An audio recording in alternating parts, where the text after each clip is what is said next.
Have you heard? The protective power of the nose. The nose, that nidus of the flu and colds in people, may be a lifesaver when it comes to avian influenza viruses. A study in the Public Library of Science journal, Pathogens, reveals that the cooler climate in human nasal cavities keeps avian viruses from replicating efficiently enough to cause infection. In people, the proximal large airway, which includes the nasal cavity and trachea, has an average surface temperature of 32 degrees Celsius. In birds, avian influenza viruses thrive and replicate in the gut, which has an ambient temperature of 40 to 41 degrees Celsius. Influenza viruses are most commonly transmitted to people through the nose, so when an avian virus is introduced into the nasal cavity, it is not able to get warm enough to replicate efficiently. A team of researchers investigated various combinations of human and avian influenza viruses in vitro to arrive at these results. First, the researchers compared a human H3N2 virus with an avian H4N6 virus. They used human ciliated airway epithelium, which has been shown to mimic the features of human airway epithelium in vivo as their in vitro model. The ciliated airway epithelium was inoculated with both viruses, and the researchers observed the results of replication at two different temperatures, 37 degrees Celsius and 32 degrees Celsius, after 48 hours. The human H3N2 virus readily grew at both temperatures.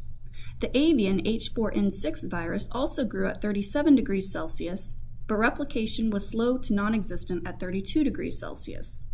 When they examined the number of cells that died from the virus, far fewer were killed in the avian virus samples, demonstrating the virus was not able to take hold and spread.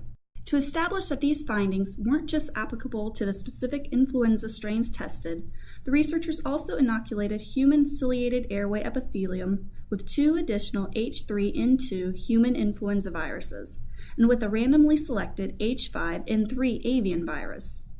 In this case, the human influenza viruses replicated as expected, but the H5N3 avian virus showed no growth or spread at all at 32 degrees Celsius.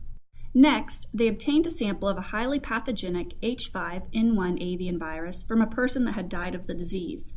When they compared replication at 33 degrees Celsius and 37 degrees Celsius, they found that the virus replicated much slower at 33 degrees. At this point, it seemed apparent that surface temperature indeed played a role in virus replication. To determine what was responsible for this temperature sensitivity, they genetically altered human influenza viruses by adding avian virus glycoproteins.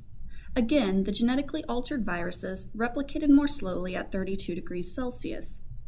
Through this series of experiments, they found that temperature sensitivity appears to be linked to the glycoproteins, hemagglutinin, and neuraminidase. We all know that avian influenza viruses are rarely transmitted to people.